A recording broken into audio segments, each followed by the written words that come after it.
Welcome aboard Rocket Ship, the platform with the most relevant content for competitive examinations. This is Rocket Ship IAS Lab and continuing with our series on answer writing for general studies papers of civil service main examination. We will take up a question that you might come across in GS paper 1. So let us read out the question together. Critically evaluate the contribution of the moderates to the Indian national movement. What, according to you, is their most lasting achievement? As you can see, the question is again fashioned in the traditional sense that it has two parts. In the first part, you have to talk about the contribution of the moderates, that is their failures and successes, because you have to critically evaluate their contributions. That is why you have to talk about their successes and failures. And as the operative phrase here, the operative expression here is critically evaluate, you have to gather evidence, you have to gather, you could say, supporting evidence to both the contentions that they were successful as well as they were a failure, and then only you have to provide a, you could say, some conclusion based on these evidences. And in the second part, you have to talk about their most lasting achievement in the Indian political life. Obviously, it is in the Indian political life.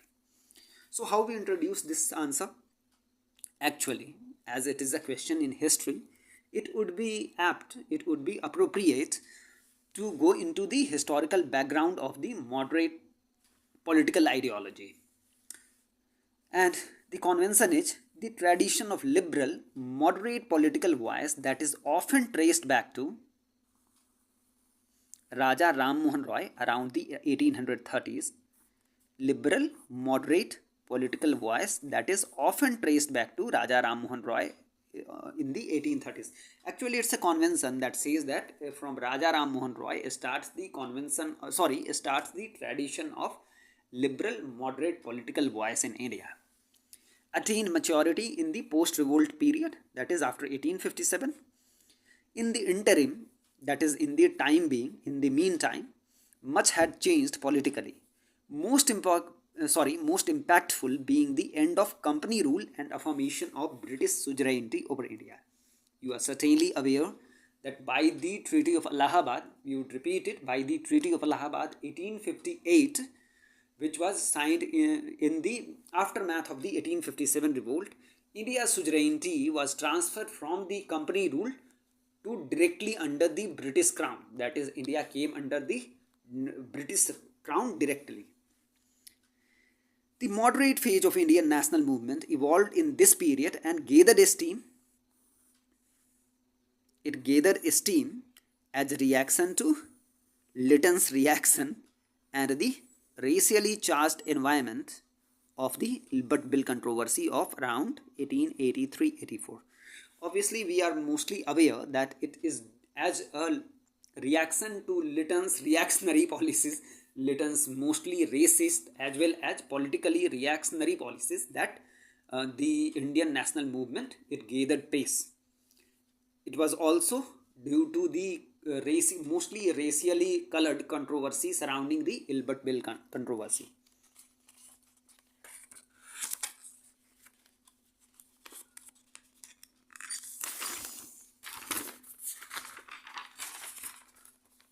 The success of moderates had its high point in the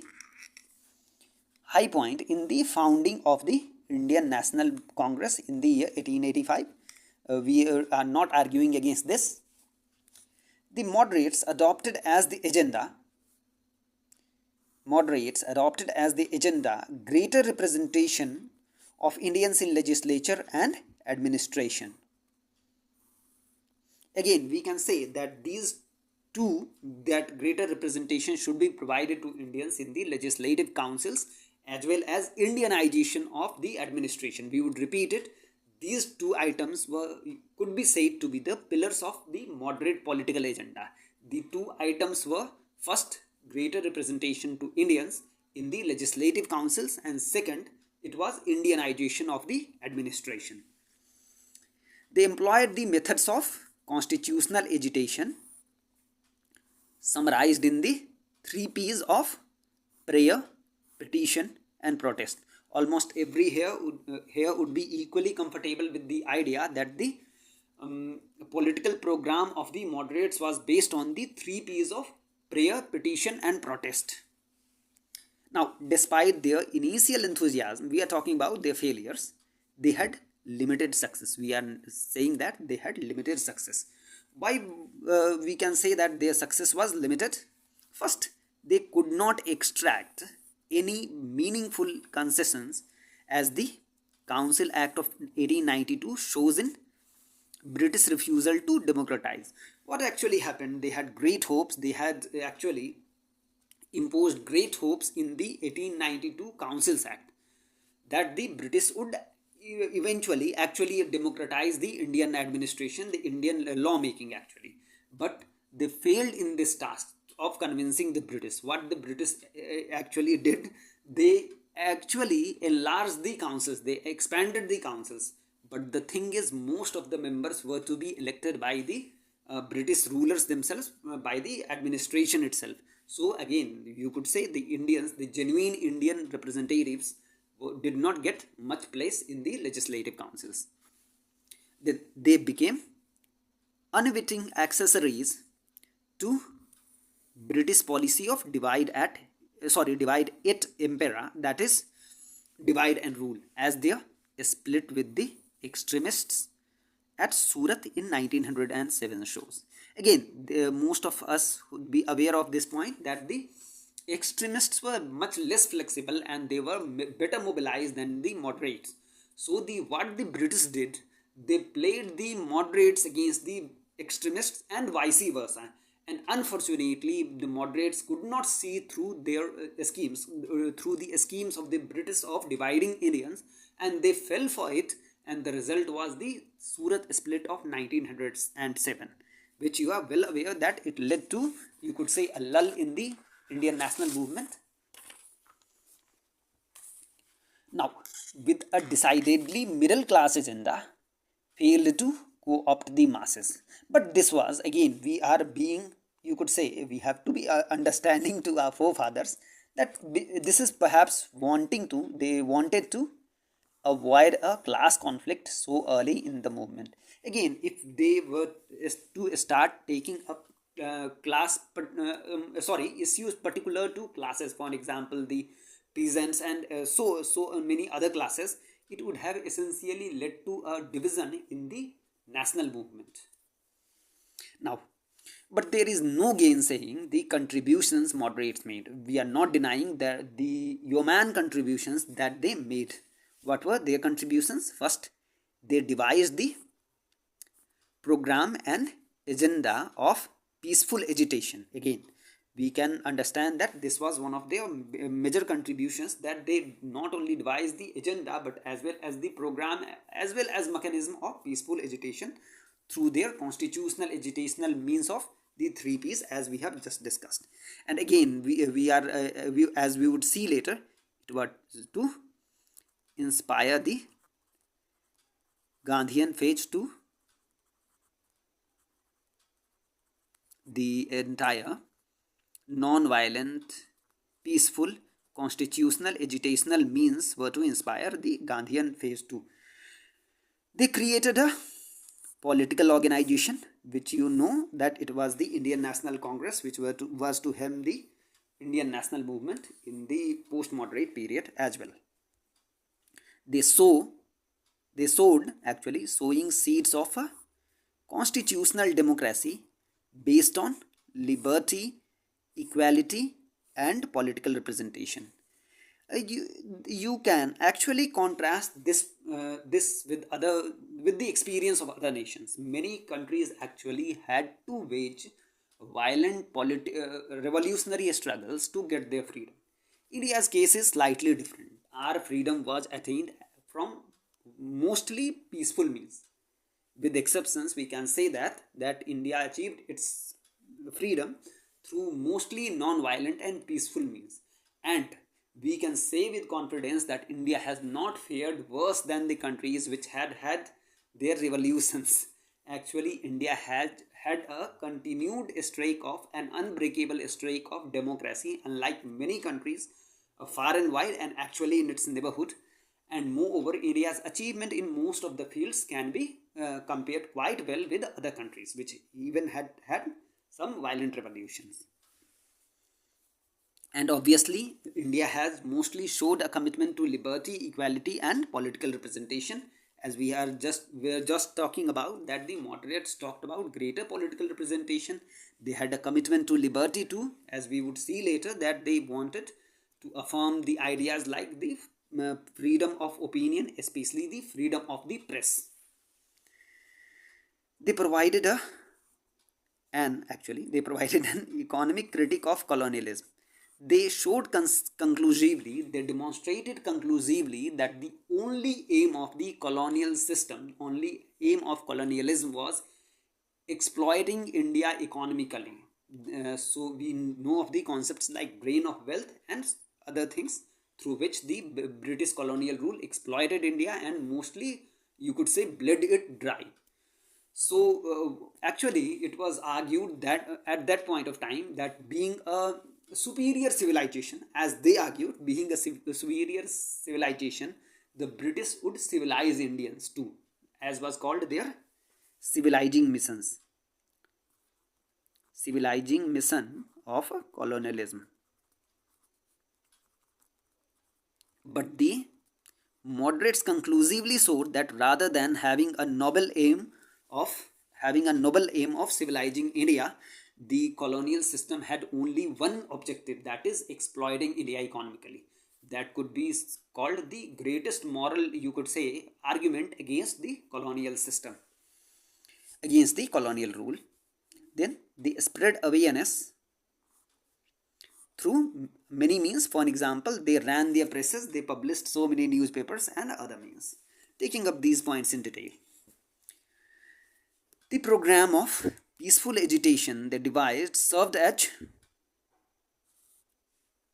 a template and inspiration actually for the Gandhian program. Even if we were to argue that the Gandhian phase was slightly different from the moderate phase, for example, the Gandhian phase had far wider participation from the masses. The Gandhian phase, Gandhiji too also, he sought to co-opt the masses, but essentially the same template as was the moderate political program, that is peaceful and constitutional means, was basically it was continued during the Gandhian phase too.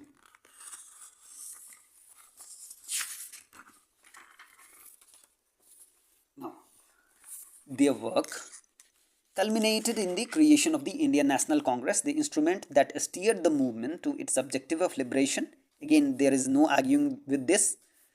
They rejected violent revolution. They sowed the seeds of a constitutional democracy based on rule of law, affirming the values of citizens' consent, liberty, and equality. We have already talked about their work on liberty. For example, freedom of expression. Citizens' consent would essentially mean that the government has to be run according to the people's opinion. That is essentially it's what it's being talked about. It's talking about you could say greater franchise, greater suffrage. While they were not talking of universal suffrage in the sense that we have adopted in independent India, but they were essentially talking about that Indians should get widespread representation, so that ultimately the administration, the governance of India would be run according to people's consent.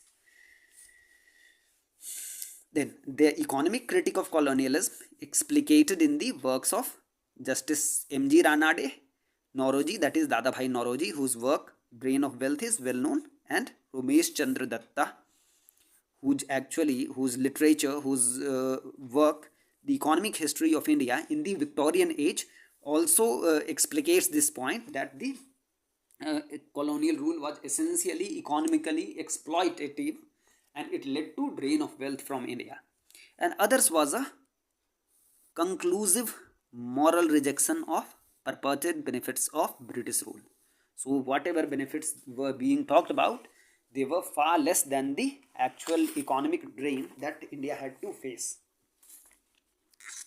Now, talking of their most lasting achievement, in our opinion, it was their success in forging a national consciousness. You can well understand that before the start of the Indian national movement under the moderates, India was mostly divided along various lines, for example, provincial and regional lines, on the lines of language, on the lines of sects, etc. Now, previously divided by regional and sectarian loyalties that enabled the British to play one faction against the other, the moderates consciously sought to, we are arguing that the moderates consciously sought to create a unity based on shared experience of colonial exploitation. How we can say that? What evidence we have? This attitude was evident in their program.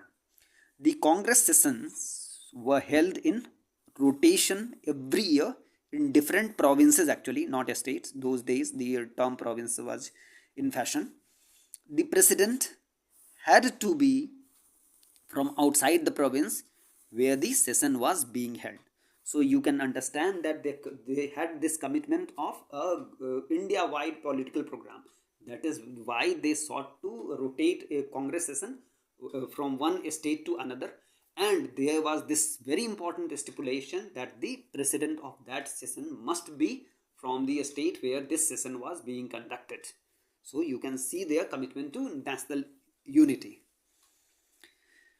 Now, we are taking a very, very neutral view here. A disinterested observer, a neutral observer would credit moderates for creating a program and a structure as well as their role in sowing the seeds of national consciousness, as we have just discussed in the preceding paras. So this was all about the achievement, all about the critical evaluation of the achievement of the moderates. We would reassemble for the next lecture in a few days. As usual, we wish you all the best. Thank you.